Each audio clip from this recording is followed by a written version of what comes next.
CPML new democracy తరఫున ఉద్యమాభినందన. మా కేంద్ర కమిటీ జనవరిలోనే నిర్ణయం తీసుకొని ఒరిస్సాలో, హర్యానాలో, పంజాబ్లో, ఆంధ్రాలో, హైదరాబాద్లో, తెలంగాణలో కూడా ఖగానికి వ్యతిరేకంగా కార్యక్రమం చేపట్టి ధర్నాలు చేపట్టింది. తెలంగాణలో మేము జనవరిలో చేపడితే సిపిఐ సాంబశివరావు గారు మొదలేశారు. సార్ దాన్ని ప్రోత్సహిస్తూ ఓకే మేము పాల్గొంటాం, మీరే స్టార్ట్ చేయండి, ఒక ఎమ్మెల్యే ప్రజాప్రతినిధిగా ఉంటాం కాబట్టి చేస్తే బాగుంటుందని మేము ఆయనకు కూడా సలహా ఇచ్చినాం. కారణాలు ఏమైనా వాళ్ళు ఆగితే మళ్ళీ మన 8వ తారీఖున మేము ధర్నా నిర్వహించాం. ఆ సందర్భంగా ఈ మొత్తం విషయంలో మేమనేది ఏంటంటే, ఇది ఆదివాసీల పక్షాన ప్రజలందరినీ సమీకరించడం ఒక ఎత్తు అయితే, ఇప్పుడే టైం ఇచ్చిన టైంలో నాకు 2 నిమిషాలు కాబట్టి ఒక్క మాట ముందుగా చెప్పి పరిస్థితి ఒక్క మాట చెప్పి మనం ఇంకా ఎందుకు గట్టిగా పనిచేయాలనే విషయాన్ని చెప్పడం కోసం నా అనుభవాన్ని ఒక మాట చెప్తా. 76లో నేను విద్యార్థిగా ఉన్నాను, డిగ్రీ సెకండ్ ఇయర్లో. నేను గడ్డ వెంకటరాయ గారు ఆయన్ని కలవటానికి పోయిన బయ్యారం అడవుల్లో. నేను పోయిన 5 నిమిషాలకి ఒక ఇంట్లో ఒక బ్యాగ్ పడేసి గుట్ట దగ్గరికి పోయినా పోలీస్ అయ్యి 100 మంది వచ్చారు. నేను గుట్టెక్కాను. నేను కొత్త, నాకు భయం అవుతుంది. అన్న నాకు భయం అవుతుందంటే ఏం భయం లేదురా నా అనుకుంటారా అన్నాడు ఆయన. అని ఒక చెట్టు కూర్చోబెట్టాడు. ఇదే సీజన్ కొంచెం సేపట్లోనే ఒక కానిస్టేబుల్ పడిపోతే పోలీసు వాళ్ళందరూ గుమిగూడారు. ఒక అరగంట తర్వాత ఎత్తుకుని ఆయన్ని ఊళ్ళోకి తీసుకెళ్ళిన పందిపంపుల విలేజ్, ఆ విలేజ్ పేరు కూడా, అక్కడికి తీసుకెళ్తే ఆమె ఏం చేసింది, ఊరు ఆదివాసీ అక్క మొహం మీద నీళ్లు తల్లి జావ పోసి వాడిని కాపాడి బాబు అన్నలు మంచి వాళ్ళని చెప్పి పంపించిందట. నేను పోయాను.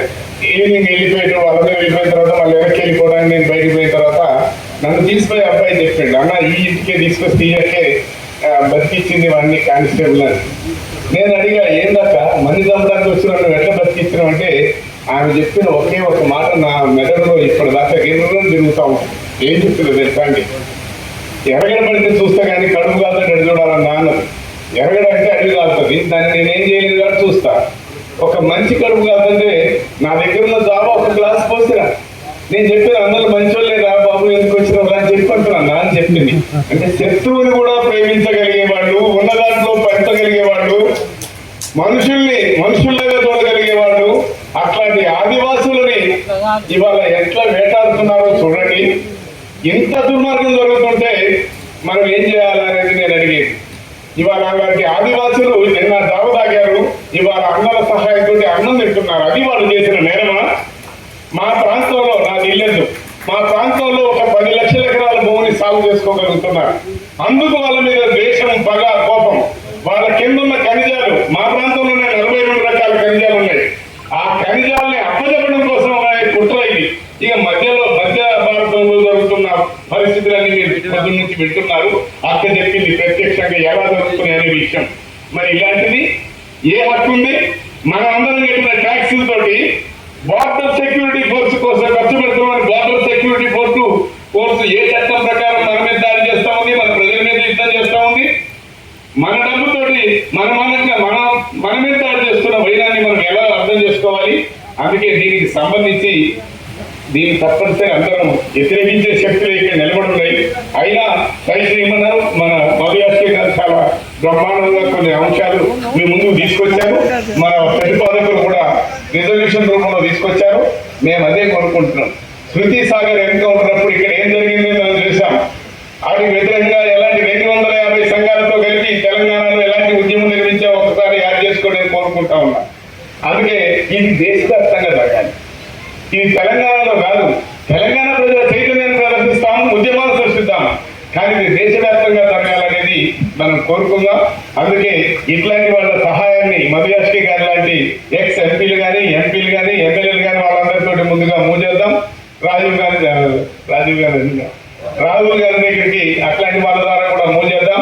అట్లా చేయడం వల్ల అన్నిటికంటే ముందు ఒక ప్రతిపాదన చేశారు, ప్రజా సంఘాలు మనందరం పోదామని. ఆ ప్రయత్నం పౌరత్వ సంఘం తరఫు నుంచి జరిగింది. మా తరఫు నుంచి కూడా వెళ్ళారు. అక్కడ దాకా పోనీ బార్డర్ నుంచి వెనక్కి పంపించారు. ఇక వాళ్ళందరూ అక్కడి నుంచి పారిపోయి వచ్చిన వాళ్ళందరినీ ఇప్పుడు సరెండర్ గేమ్ ఆడుతున్నారు. ఒక 8-10 సంవత్సరాల క్రితమే ఇక్కడ పద్మకు వచ్చింది పొద్దున. మేమందరం ఏటూరు నాగారం అయిపోయినాం.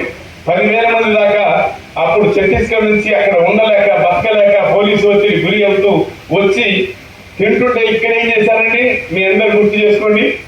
ఇక్కడ పక్కనే భూపాలపల్లి అడవుల్లో చెట్టు కట్టేశారు. వాళ్ళ అన్నంలో మట్టి పోసిన దుర్మార్గాన్ని మీరు చూసారో లేదో యాడ్ చేసుకోండి ఒకసారి.